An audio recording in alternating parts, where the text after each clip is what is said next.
with other nations to stem what is now a full-blown global financial crisis. Now, I support and encourage this kind of global coordination because, as I've said before, this is a global problem and needs to be solved through a global effort.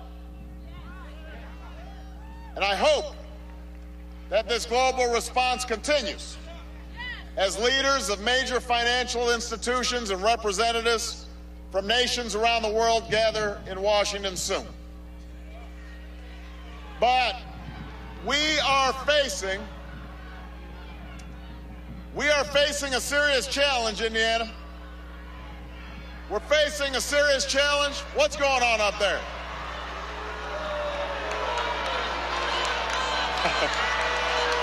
Don't worry. Hey, hold on a second. Hold on. No. We're okay. We're okay. We're okay. You know, this has been one of the great things about this election is democracy. Everybody's got an opinion. And that is outstanding. That's what we're supposed to be doing during election time. Now, where was I?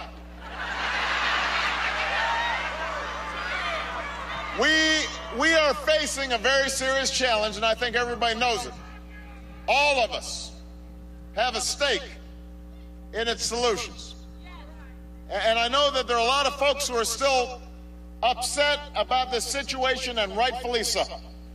And last night at the debate, one young man asked, well, what does this rescue package have to do with me? Because I've done what I'm supposed to do. A lot of you people who are out here today, you've been paying your bills. You've been looking after your families. You've been living within your means. And so it's a little frustrating when you start reading about quote-unquote bailouts on Wall Street. But I do think it's important for everybody to understand the gravity of the situation and how it could end up affecting all of you. Because the credit markets right now have been frozen. And that creates a ripple effect throughout our economy. Let me explain what I mean when I say the credit markets are frozen. Businesses, large and small, rely every day on credit lines to get inventory, to make payroll, to do what they need to do to keep their business going. And usually it's pretty easy to be able to get a loan from a bank, get a loan in the credit markets. But what's happened is people are so suspicious right now of whether somebody can pay them back. Even companies with great credit, companies that have been paying their bills, suddenly they're finding it impossible to get a loan. And what that means is they can't buy new equipment. They can't open up a new plant. They can't make payroll. If you're a small business, maybe you've got a clothing store, now suddenly you are carrying all this inventory, you start getting worried about it. You may have to lay off some workers. Auto plants that have been around for decades are closing doors because people can't get car loans to buy a car. Businesses start laying workers off who've never known another job in their entire life. And look, we've already lost 750,000 jobs just this year. So this is a serious time. Here in Indianapolis and all across America, you're seeing your hours getting cut, or realizing you can't pay every bill that's sitting on the kitchen counter. It's harder to make the mortgage or fill up your gas tank. And some people don't even know whether they're going to be able to keep their electricity on at the end of the month. We just saw a report today that says that home heating prices may go up 10, 15, 20%, 30%. The money you've been putting away for your retirement or your child's college education is disappearing faster than you can count. The dream that so many generations have fought for feels like it's slowly slipping away. You know, back in 1980, Ronald Reagan asked the electorate whether you were better off than you were 4 years ago. At the pace things are going right now, you're going to have to ask whether you're better off than you were 4 weeks ago.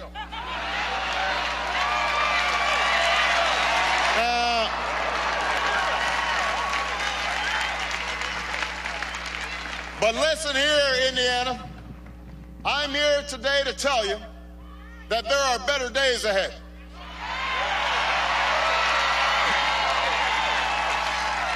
I know these times are tough, and I know that many of you are anxious about the future, but this isn't the time for fear or for panic. This is time for resolve and steady leadership.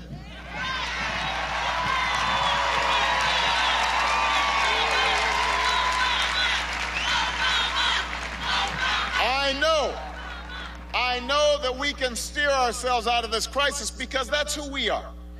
This is the United States of America. This is a nation that's faced down war and depression, great challenges and great threats. And at each and every moment, we have risen to meet these challenges, not as Democrats, not as Republicans, but as Americans, with resolve, with confidence, with that fundamental belief that here in America, our destiny is not written for us, it is written by us. We make the decision about how we are going to move forward.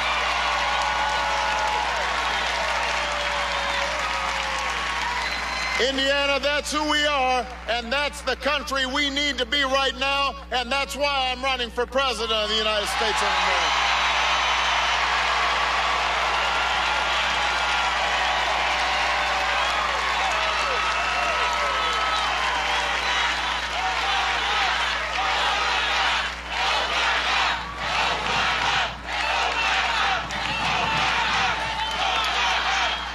America.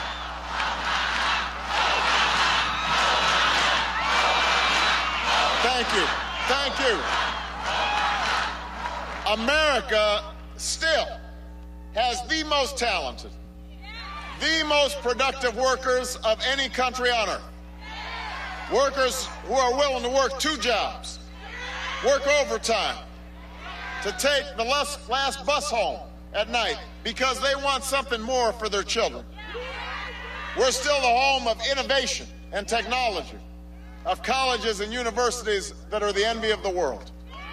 Some of the biggest ideas in history have come from our small businesses, our research facilities. So it won't be easy. It won't happen overnight. But there is no reason that we can't steer ourselves out of this crisis and make this century another American century. I know we can, but I'm going to need you to make it happen. I'm going to need your help.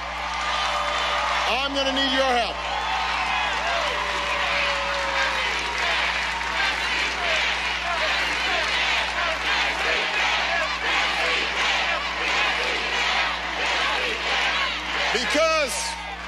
Because understand, in order to bring about change, we are going to have to take a new direction.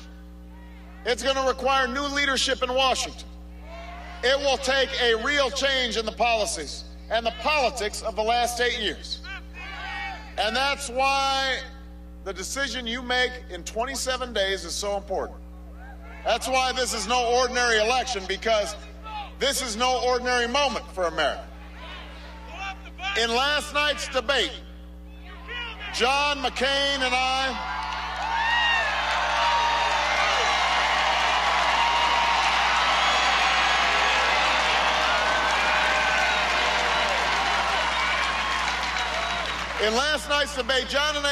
John McCain and I each had the chance to make the case for change, to talk about what we would do differently from the last 8 years when it comes to lifting our middle class and growing our economy and restoring our prosperity.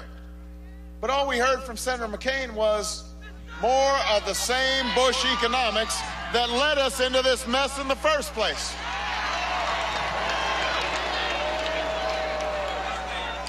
Take health care. Take health care. We were both asked whether we believe that health care should finally be the right of every American. I believe it should. But Senator McCain didn't say that. And when you look at his radical health care plan, you can see why. He talks about giving every family a $5,000 credit to buy health care. But he didn't mention last night that he'll also tax your benefits for the first time in history. It's an old Washington game. It's an old Washington game. They call it the bait and switch. He gives you a tax credit with one hand. He raises your taxes with the other. And he didn't mention that the average health care plan costs $12,000, not $5,000.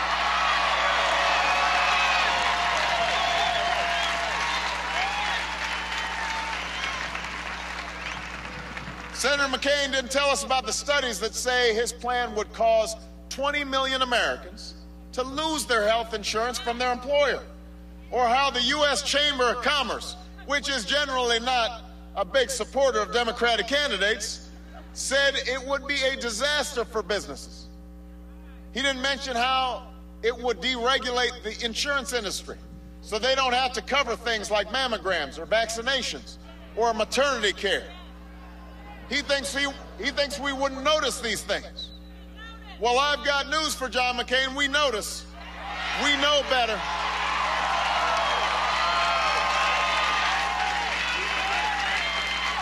We notice. We know better. We're not going to be hoodwinked. We're not going to be bamboozled. We're not going to let him get away with it. You know, this issue is personal for me. My mother died of ovarian cancer when she was 53. I'll never forget how she spent the final months of her life. I spoke about this last night, lying in a hospital bed, fighting with her insurance company because they claimed her cancer was a pre-existing condition and didn't want to pay for her treatment. If I'm president, that will not happen. If I'm president, I will make sure those insurance companies can never do that to anybody again. Pre-existing conditions are going to be covered under every insurance plan.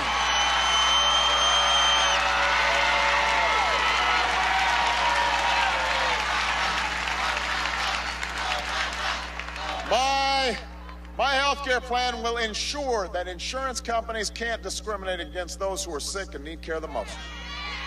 If you have health insurance, the only thing that will change under my plan is the amount you pay in premiums. They're going to go down.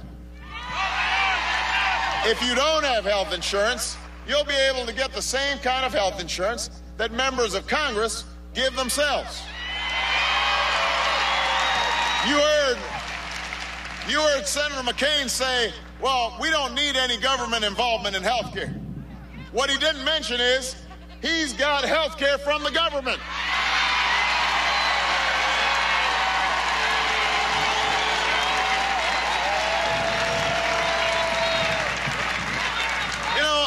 Let me tell you, that is something that always burns me up.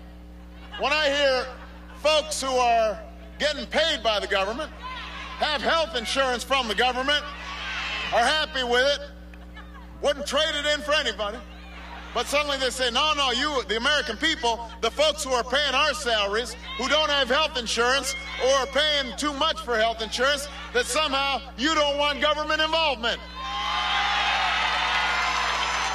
Come on.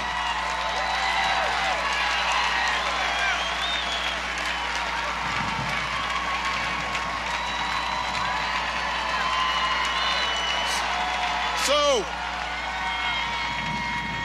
we're gonna bring down costs, but you know how we're gonna do it? We're gonna not by cutting benefits on Medicare. We're gonna bring costs down by investing in preventive care and new technologies, so that the costs are lower for families and businesses and the entire economy. That's the change we need. That's the choice that you will face in this election. Even as so many Americans, now let me say this also, even as so many of you are worried about their medical bills, you're worried about keeping your jobs or staying in your homes. Senator McCain's campaign announced last week that they plan to turn the page on the discussion about our economy and spend the final weeks of this election attacking me instead.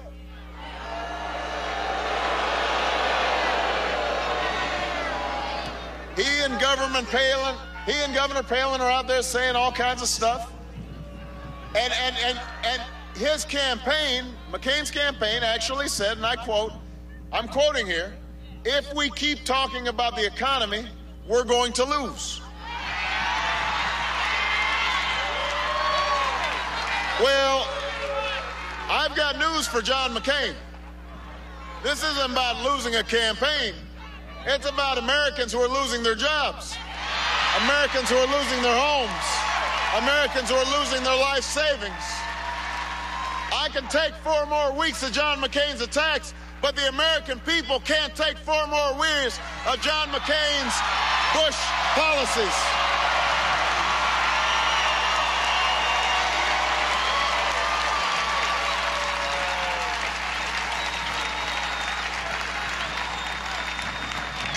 Indiana can't afford 4 more years of the economic theory that says we should give more and more to those with the most and hope that prosperity trickles down on everybody else. We can't afford 4 more years of no regulation on Wall Street, where Washington isn't paying attention and CEOs are getting golden parachutes and multi-million-dollar bonuses while their workers are suffering and their investors are getting the shaft. We've seen enough of where that leads us. We're not going back.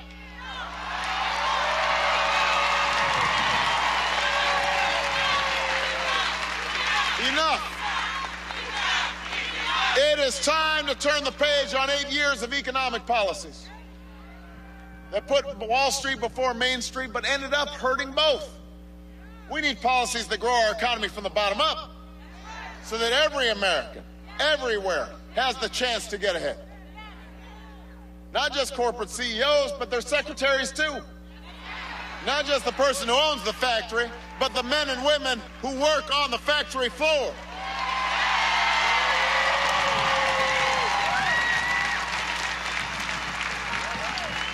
Because if we've learned anything from this economic crisis, it's that we're all connected. We're all in this together.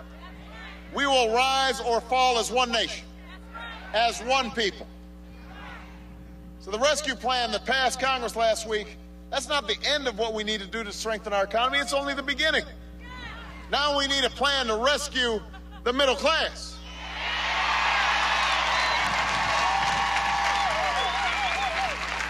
We need a plan that will provide every family immediate relief to cope with rising food and gas prices.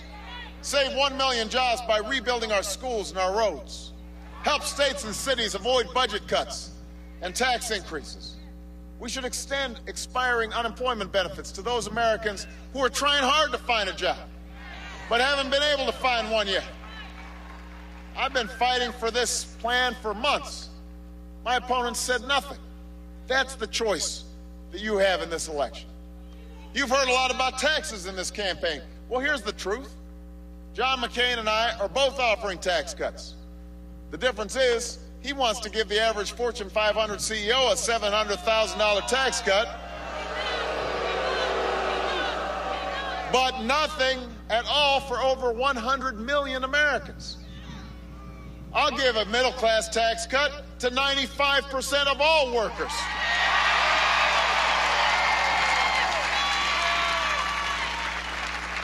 If you make less than $250,000 a year, let me see a show of hands. How many people make less than $250,000 a year? All right. That seems to be most of you. You will not see a dime of increased taxes. Not one dime. Not your payroll tax, not your income tax, not your capital gains tax. Because in an economy like this, the last thing we should do is raise taxes on the middle class. And if you make less than $200,000, you're going to get a tax cut. More money in your pocket. My opponent wants to give $200 million in tax cuts to the biggest corporations in America, including companies like ExxonMobil. The oil companies would get $4 billion in additional tax cuts. Here's what I'm going to do. I'm going to eliminate capital gains taxes for small businesses and the startups that will create the high-wage, high-tech jobs tomorrow. John McCain wants to give tax breaks to the corporations that ship our jobs overseas. If I'm president, I will end those tax breaks and give them to companies that create good jobs right here in Indiana, right here in the United States of America. That's the choice you have in this election.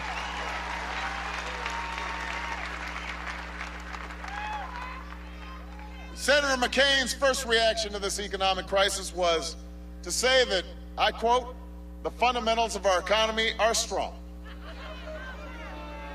Well, I don't know about you, but where I come from, there's nothing more fundamental than a job.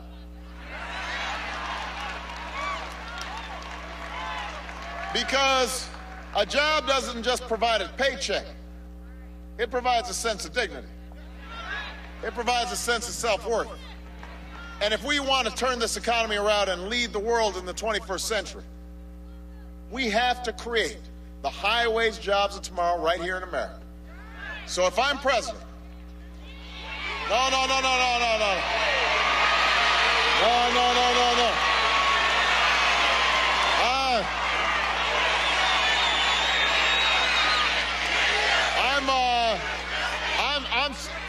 I'm superstitious.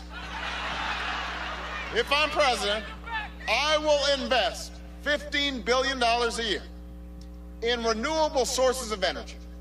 We will create 5 million new clean energy jobs over the next decade.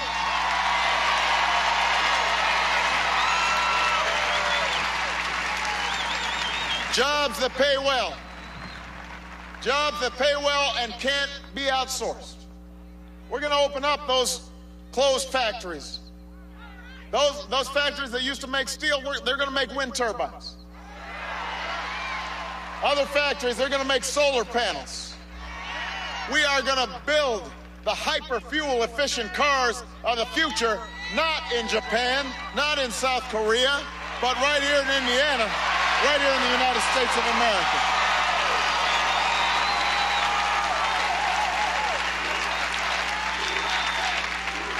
USA. And those jobs are going to not only create prosperity for American families, but they will help us end our dependence on oil from Middle East dictators. We're going to put 2 million more Americans back to work, rebuilding our crumbling roads and schools and bridges, because it's time to build an American infrastructure for the 21st century. And if somebody tells you that we can't do it, you just remind them that we are spending $10 billion a month in Iraq rebuilding Baghdad. If we can spend $10 billion a month in Iraq when they've got a $79 billion surplus and we've got deficits, we can spend some money right here in America rebuilding America.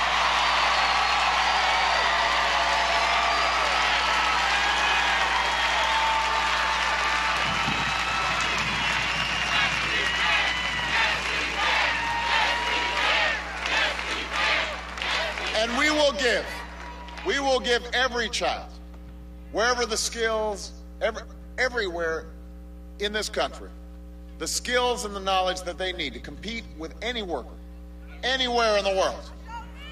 I will not allow countries to out-teach us today so they can out-compete us in the future. It is time to provide every American with a world-class education, and that means investing in early childhood education. It means recruiting an army of new teachers. It means paying our teachers more and giving them more support in exchange for higher standards. And it means making a deal.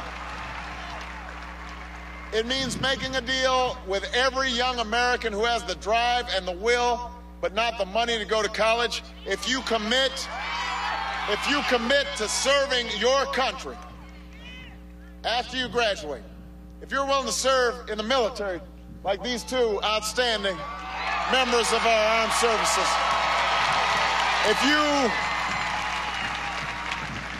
you are willing to serve in AmeriCorps or work in your local community, if you're willing to be involved in a faith-based organization or an organization that's working with veterans, we will make sure that you are able to afford your tuition. You invest in America, America will invest in you. Together, we are going to move this country forward.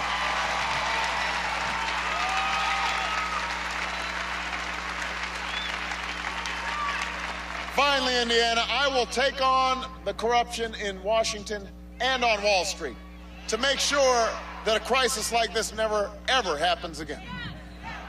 I'll put in place the common sense regulations, the rules of the road that I've been calling for since March, rules that will keep our market free and fair and honest, rules that will restore accountability and responsibility in our corporate boardrooms.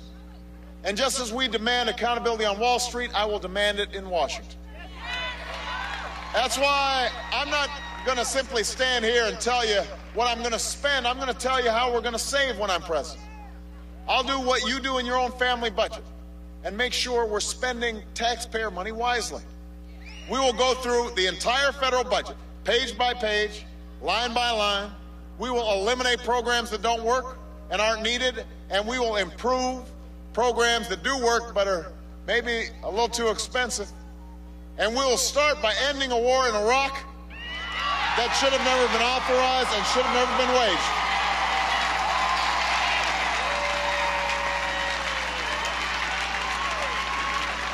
We'll save billions more by cutting waste, improving management, strengthening oversight. These are the changes and reforms that we need. A new era of responsibility and accountability on Wall Street and in Washington. Common sense regulations to prevent a crisis like this from ever happening again. The end of a lobby-driven agenda coming out of the White House. See, I don't take money from lobbyists. I don't take money from PACs. They have not funded my campaign. They will not run my White House. They will not drown out the voices of the American people when I'm president of the United States of America.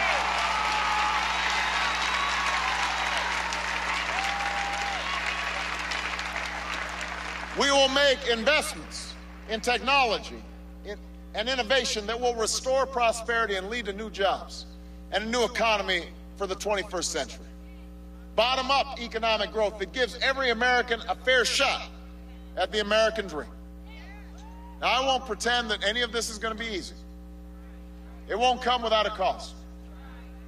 We will all need to sacrifice. We're all going to need to work a little harder. We're all going to need to work a little smarter. Parents, we're going to have to turn off the TV sets, put away the video games, and make sure our kids are doing their homework.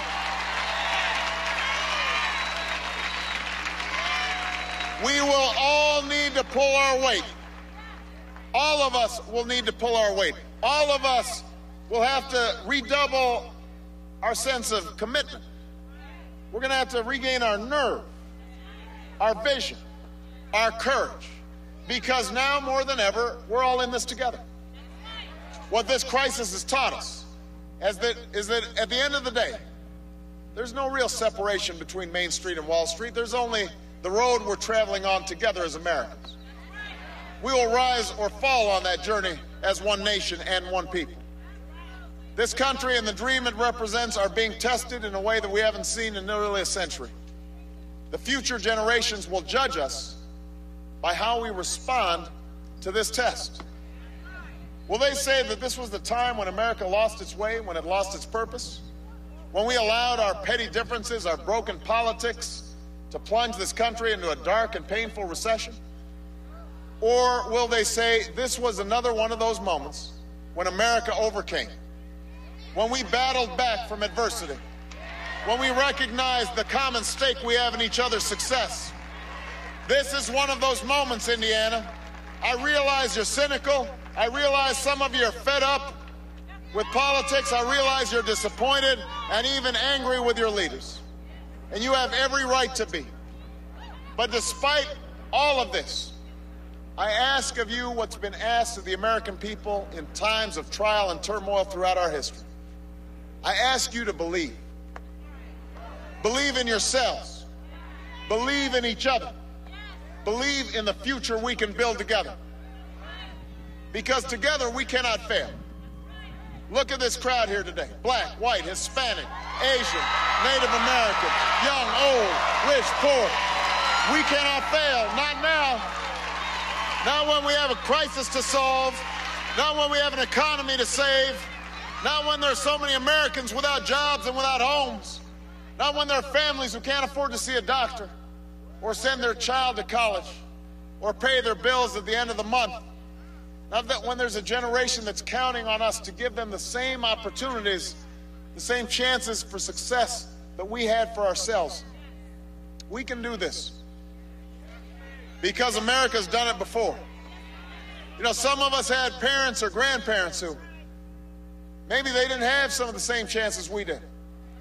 Some of us had parents who said, you know, I'll never go to college, but I tell you what, my child will go to college. Some of us had grandparents who said, you know what, I'm working here on the factory floor and it's hard and dirty work, but someday I can picture my child owning this business. Some of us had grandparents who said, you know what, I may not be able to vote, but someday my child will be able to vote. Some of us had grandmothers or mothers who said, you know, I may not get equal pay for equal work, but I'm going to work hard to make sure my daughters get equal pay for equal work. Some of us had great-grandparents who lived in countries without free speech or freedom of religion, and they looked across the oceans and they said, you know what, there's a place called America. And if we go there, no matter how hard it might be, our children, our grandchildren, they'll have a better inheritance. Some of us had parents or grandparents who said, you know what, I may never go into politics, but maybe my son or grandson might become a United States senator, might run for the United States presidency. That's the story of America. That's who we are. That's what this election's all about. And Indiana, if you will stand with me, if you will work with me, if you will vote for me in 27 days, I promise you we will not just win Indiana. We will win this general election, and you and I together, we're going to change the country and change the world. Thank you. God bless you, and God bless the United States of America.